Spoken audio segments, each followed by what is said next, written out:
개인 사업자를 운영하신 대표님들 중에 법인으로 전환하는 게 해당이 되는지 아니면 법인 설립 준비 중인데 잘하고는 있는지 궁금하신 대표님들 많으시죠? 우선 법인 설립하기 전 꼭 확인해야 하는 세 가지가 있는데 제 영상 보고 따라만 하시면 법인 전환 어렵지 않으실 겁니다. 그리고 영상 마지막에 요즘 핫한 가족법인으로 설립할 때 알고 있으면 좋은 내용도 준비했으니까 영상 끝까지 집중해 주시기 바랍니다. 시작할게요. 안녕하세요. 자금으로 통하는 지름길 자금통입니다. 매출이나 이익이 많아져서 소득세 많이 내야 할 것 같아서 법인을 설립해야겠다고 마음먹으신 대표님들 중 법무사님들께 무작정 맡기시는 분들 많으실 텐데 이게 제대로는 진행되고 있는지 궁금하시죠? 간단하게 말씀드리면 법원에서 설립 등기가 완료된 후 등기부 등본을 가지고 세무서에 사업자 등록을 신청하시면 설립이 완료가 됩니다.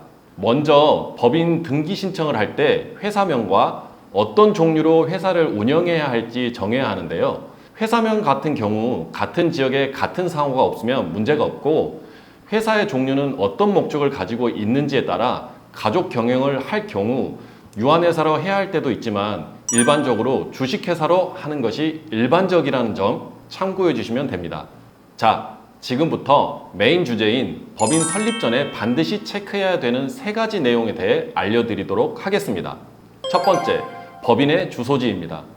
이 부분은 법인세 절세와 관련이 있기 때문에 정말 중요한 사항인데요. 사람도 주민등록증에 주소가 있듯이 법인도 설립을 할 때 법인의 주소지가 필요합니다. 임대차 계약을 체결하고 법인 설립 등기가 완료가 되면 일반적으로 법인 명의로 임대차 계약서를 변경하게 되는데 사업자 등록 신청할 때 임대차 계약서가 꼭 필요하기 때문입니다.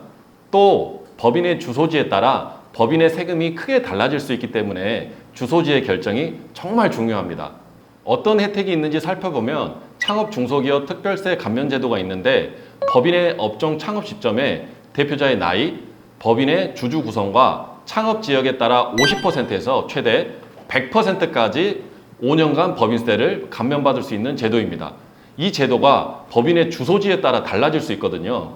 자세히 말하면 세법에서 정한 창업 중소기업 특별세 감면 대상 업종을 최초로 창업한 경우에만 감면 대상이 되고요. 최초로 사업을 하는 게 아닌 경우에는 창업으로 보지 않기 때문에 감면 대상에 해당되지 않습니다. 감면 대상 업종으로는 제조업, 온라인 쇼핑몰과 같은 통신 판매업, 음식점업, 건설업, 정보통신업 등이 해당되고 이 밖에도 여러 감면 대상 업종들이 있습니다. 법인의 경우 일반적으로 대표이사가 법인의 최대 주주가 되겠죠. 이때 법인의 주소지가 수도권 과밀억제 권역에 해당되는지 아닌지에 따라 감면받는 혜택이 다릅니다. 해당되는 경우에는 창업 당시 대표자의 나이가 만 34세 이하인 청년이라면 법인세의 50%가 5년 동안 감면되고 해당되지 않는 경우에는 대표이사의 나이가 34세 이하인 청년인 경우 법인세의 100%, 청년 창업이 아닌 경우에는 법인세의 50%를 5년간 감면받을 수 있습니다. 간혹 대표님들 중 그럼 수도권 과밀억제 권역에서 법인을 설립했다가 나중에 수도권 과밀억제 지역이 아닌 곳으로 주소지를 옮겼을 때는 어떻게 되는지 문의 주시는 경우가 있는데요.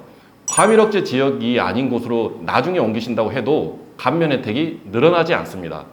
이만큼 법인 설립 시 주소지가 얼마나 중요한지 아셨죠? 두 번째는 법인의 사업 목적입니다. 목적은 법인의 절세와 법인의 비용 두 가지로 나눠져 있습니다.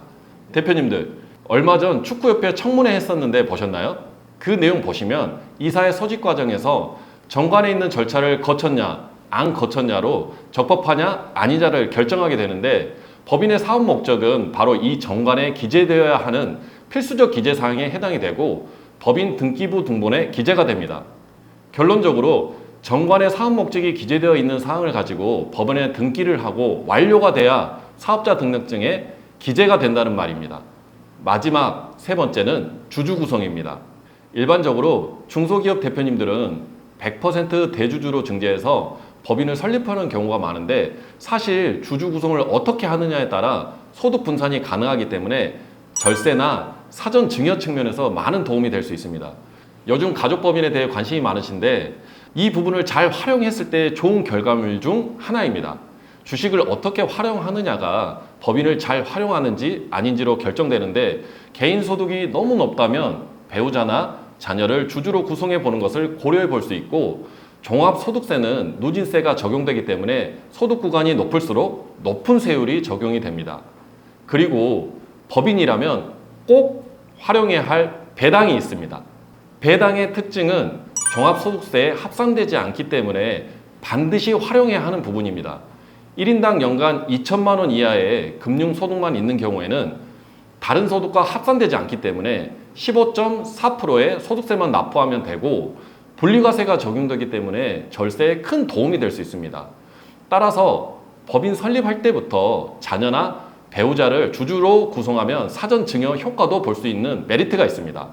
만약 법인의 이익잉여금 중 1억 원을 배당을 받아야 하는 상황에서 대표이사 한 사람으로 주주가 구성된 경우에는 1인 주주가 받는 1억 원의 배당금이 근로소득과 다른 소득이 합산돼서 높은 소득세율이 적용될 수 있지만, 대표이사를 포함해서 가족이 5명이라면 주주가 각각 20% 지분을 가지고 있는 경우에 다른 소득이 없다면 주주 1인당 2천만 원씩 배당 소득이 발생하게 되고, 분리 과세되어 소득 합산 없이 15.4% 소득세만 납부하게 돼서 절세 측면에서 많이 유리해지게 됩니다. 여기까지 이해는 되셨죠? 하지만 가장 중요한 게 있습니다. 정책 자금도 마찬가지지만 모든 일은 미리미리 준비하셔야 유리합니다. 앞에 말씀드린 것처럼 가족 구성원이 5명이라면 대표님 제외하고 매년 8천만 원씩 미리 증여하는 효과가 발생하기 때문에 15.4%의 낮은 소득세만 부담하고 부모의 자산을 자녀에게 이전해 준다는 측면에서 큰 절세 효과가 있을 거니까요. 그리고 요즘은 자금의 출처를 매우 중요하게 보고 있습니다. 만약 자녀가 미성년자일 경우 자금 출처를 소명하기가 까다로울 텐데 미리 주주로 구성해 놓으시면 자녀의 재산을 형성하는 데 큰 도움이 될 수 있겠죠? 지금까지 법인 설립하실 때 꼭 확인하셔야 하는 3가지에 대해 말씀드렸는데요. 법인의 주소, 회사의 종류, 그리고 주주 구성 이외에도 신경 쓰셔야 할 부분들이 너무나 많습니다. 그래도 가장 뼈대가 되는 부분을 말씀드린 것이니까 꼭 기억해 주시고요. 법인이라는 게 어떻게 보면 아이를 하나 키우는 것과 비슷합니다. 내 자식을 어떤 아이로 키울지는 얼마나 미리미리 꼼꼼하게 체크했는지에 따라 결정되니까요. 훌륭한 아이로 자랄 수 있도록 많이 신경 써 주시고요. 더 궁금한 내용 있으시면 댓글에 남겨주시기 바랍니다. 성공의 지름길은 구독과 좋아요, 알림 설정에서 시작됩니다. 지금까지 성공도우미 자금통이었습니다.